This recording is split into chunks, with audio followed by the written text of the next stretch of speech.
how many of you are involved or hope to be involved in small businesses with less than 50 people? Hands up. Okay, so I'm talking to the converted here.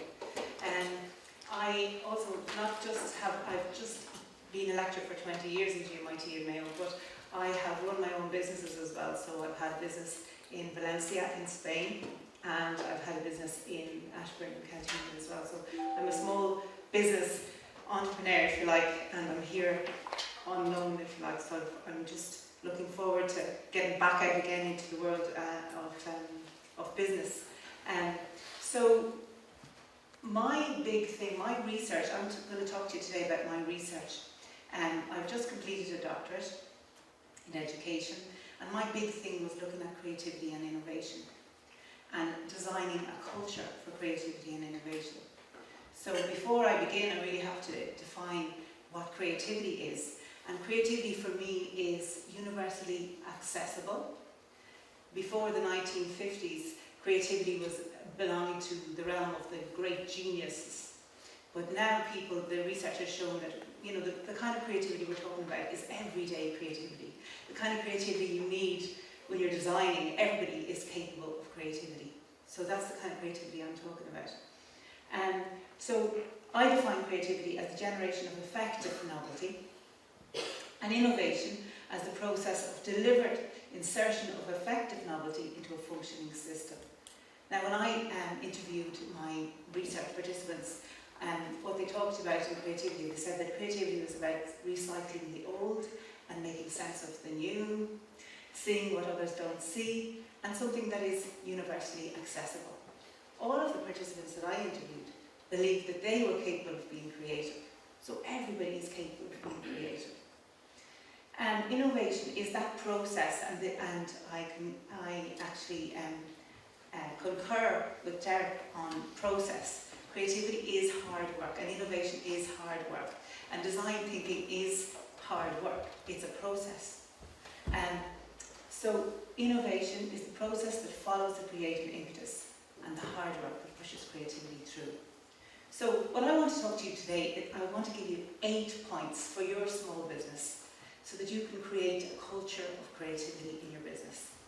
And I also sing in the same tune as Derek, in that it doesn't actually take a huge amount of money. It's about a culture. So if we leave time and resources aside for a moment, we can create a culture of creativity without needing a huge budget. Some companies, in order to create a culture of creativity, do a lot of expensive interior design. And here's an example of some of the interior design inside Google in Zurich.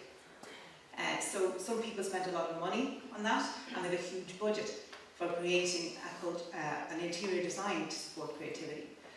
Other people don't have such a big budget, and this is Deloitte, and they have a brainstorming wall, and that's their way of kind of bringing brainstorming into the workplace. It doesn't cost too much, but creativity and innovation, and creating and designing a culture for creativity and innovation actually is, there's a lot more involved. There's an awful lot more involved. And creating a culture of innovation is not just about interior design. So designing a workplace culture to cultivate creativity and innovation involves a lot more than creative interior design.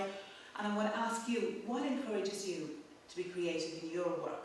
So let's just leave time aside and resources aside, because everybody will say, okay, if I have a lot of big budget, I can be creative. Or if I have loads of time, I can be creative. So I just want to ask you, just give me a few words. What encourages you to be creative in your workplace? Anybody? Natural Anybody? light. Natural lighting. Natural lighting, okay. Well, yeah? Anything else? What encourages you? When do you feel you can be creative in your work? Restriction. You're restricted in your work by time, by money, by good or bad. Okay, so when you're challenged, right, and you're forced into something. Yeah. Anything else? Good teamwork. Good teamwork. Yeah, the collaboration and teamwork is really important. What else? Emotions. Like what was said earlier about how you can capture an emotion in the design so that it connects with your audience. So a feeling. Yeah. Right. Okay. So what I'm going to try and give you are 8 factors which will help you create a culture and generate that culture of creativity in your workplace. So the biggest thing that I found in my research, the biggest word that came out all the time in my research was trust. Trust and respect. Trust and professional respect was the biggest thing that people said that they needed to be creative. So in other words, a little bit of independence, not so much monitoring. Where there's a culture of kind of monitoring and control, there's a lot of fear. And with that fear, there's restrictions. And what you need to create a culture of creativity is trust. It's the biggest thing that came out of the research.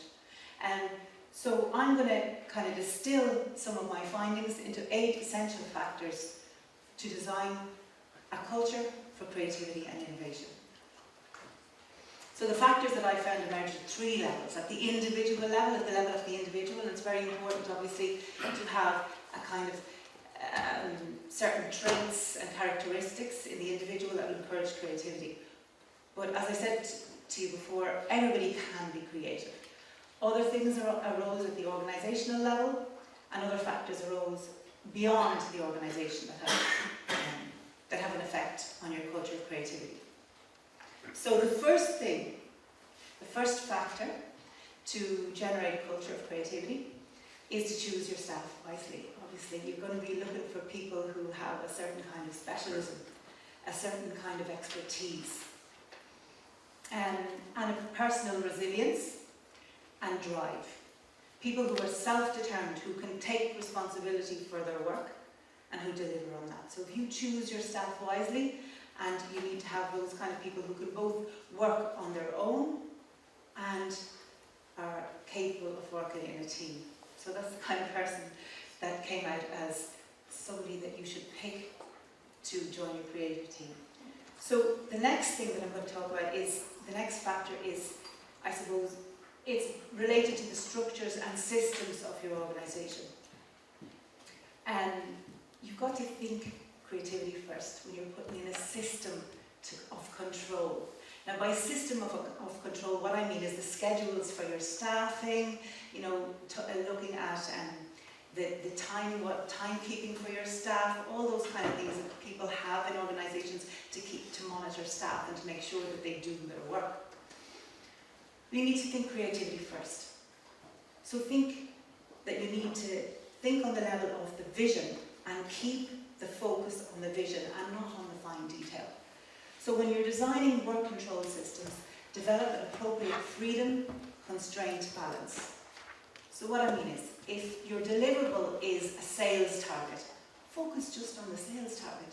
Don't worry if they come in shorts and runners. Focus on the sales target and not on the timekeeping. And a number of firms that I've been talking to in London at the moment, the younger employees now are work like that. They work from home, they work inside the businesses, and the focus is just getting the sales done and not on all the minutiae of control. To develop an appropriate freedom or constraint balance.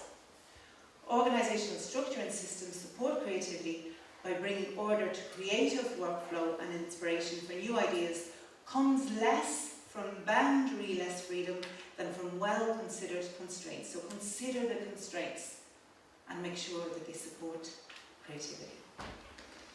So the big one, and I've mentioned it before, is the culture of trust and respect. Creativity is inhibited when staff feel that they're not consulted with their big decisions being made and feel that their expertise is undervalued. That's the biggest.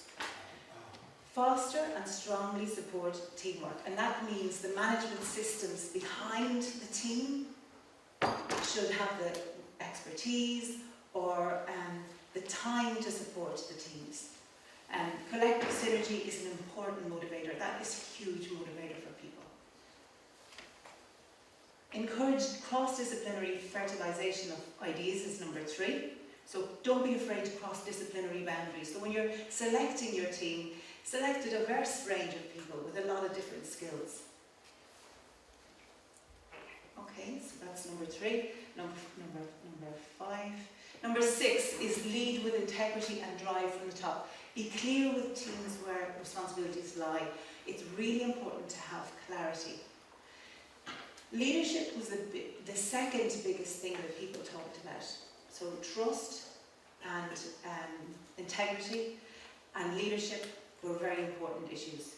And these things are not bought. There's no budget, that is allocated to developing a culture of trust. Be clear with teams where responsibilities lie. Number 7 is promote and support and develop a culture of continuous skills improvement and learning. So I suppose this whole learning organisation idea, that change is inevitable, that change is always going to be there, and you're going to have to try and make sure your employees are used to that and foster continuous learning in the organisation. These kind of events are superb for this. Number 8, then the last one, is to maintain a strategic focus on monitoring local, national and global change. So this is the one meta-organisational factor that I have included here, and it's looking outside. It's not all about inside the organisation, obviously. It's to maintain a focus on what's happening, what are the trends, what's going on in the world, and not only just monitor them, but make sure there's a system, some sort of mechanism for incorporating those learnings back into the organisation. So that's our 8 factors. And so the biggest things that I found in summary is that the importance of effective leadership, team working, managerial support and the building of trust at all levels of the organisation cannot be underestimated. And again, the process of creativity, it's a talent, it's not a talent, it's a way of operating. And I agree with John Cleese in that. You have to work to really create that culture of creativity and innovation in the organisation. And it's about developing your people and making sure that you have appropriate leadership and trust. And that's me.